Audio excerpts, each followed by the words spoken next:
If you want to know if TPN should be given if your family member is in intensive care on a ventilator with a breathing tube and a bowel obstruction, stay tuned. I've got news for you.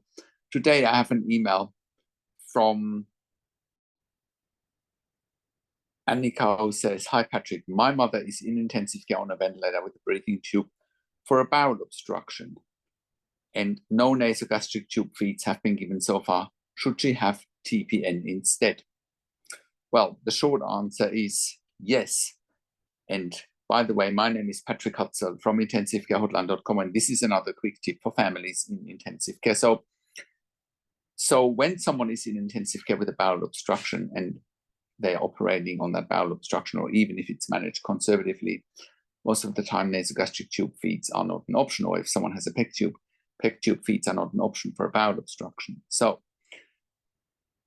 in a nutshell, yes, TPN should be given because critically ill patients need nutrition. There's enough research out there that suggests that early feeding for critically ill patients is beneficial for critically ill patients.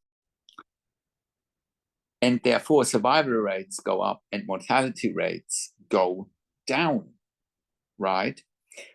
If the bowel obstruction is only for a couple of days and maybe, there's an end in sight when nasogastric tube feeds or PEG tube feeds can be given, then maybe TPN is not the right step, but the right next step. But whenever there's a prolonged withholding of nasogastric tube, oral, or PEG tube feeds in intensive care, then TPN should absolutely be considered.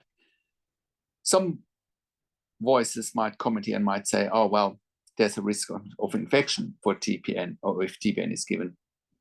There is a small risk for infection when someone is having TPN via central line, peak line, Hickman's line, ported cath. There is a small risk for that. But that's also why you've got intensive care doctors and intensive care nurses managing that risk, right? That's why people are highly skilled and why people are highly trained to avoid those line infections. TPN has to be connected sterile and also has to be disconnected sterile. And the lines have to be flushed with normal saline or even with heparinized saline, right? So not giving TPN with a bowel obstruction or other conditions where someone can't have oral nasogastric tube or PEG tube feeds is like saying we stop eating because food might be contaminated. Yes, there is a small risk that food might be contaminated, but it is, very unlikely in this day and age. So this decision from my experience is very straightforward, and also nutrition is a basic human right?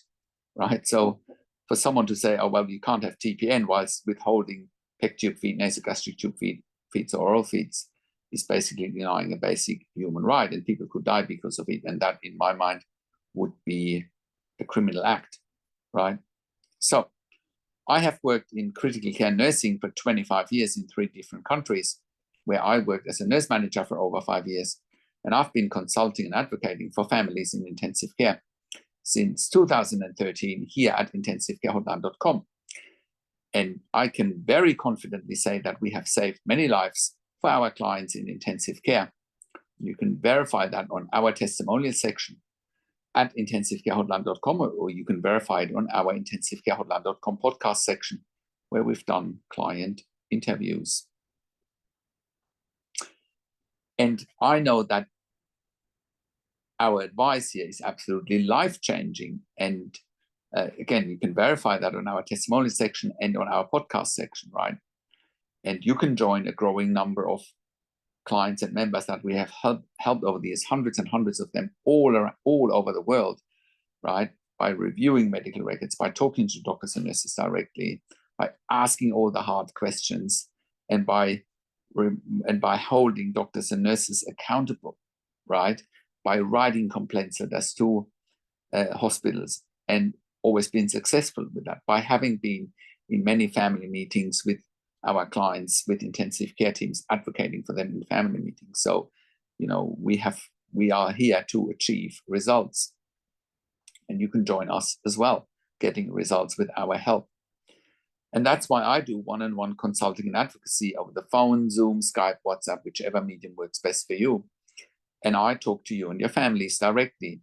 I handhold you through this once-in-a-lifetime situation that you cannot afford to get wrong. I also talk to doctors and nurses directly.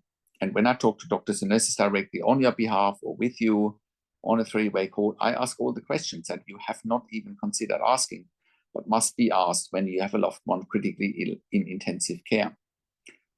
I also represent you in family meetings with intensive care teams.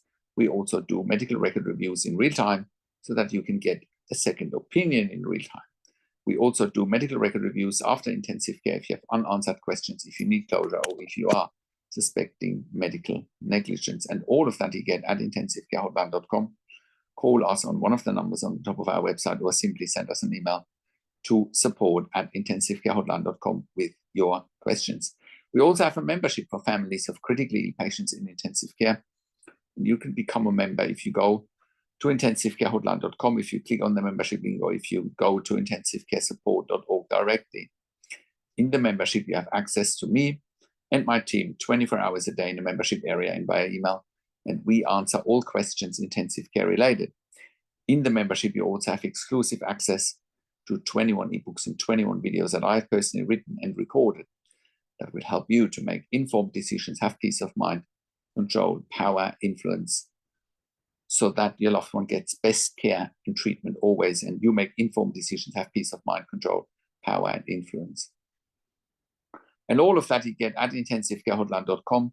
Call us on one of the numbers on the top of our website, or simply send us an email to support@intensivecare.hotline.com with your questions. And if you like my videos, subscribe to my YouTube channel for regular updates for families in intensive care. Click the like button, click the notification bell, share this video with your friends and families. Comment below what you want to see next, what questions and insights you have from this video. I also do a weekly YouTube live where I answer your questions live on a show. And you will get notification for the YouTube live if you are a subscriber to my YouTube channel, or if you are a subscriber to my intensivecare.hotline.com email newsletter at intensivecare.hotline.com. Thank you so much for watching. This is Patrick Hutzel from intensivecare.hotline.com, and I will talk to you in a few days. Take care for now.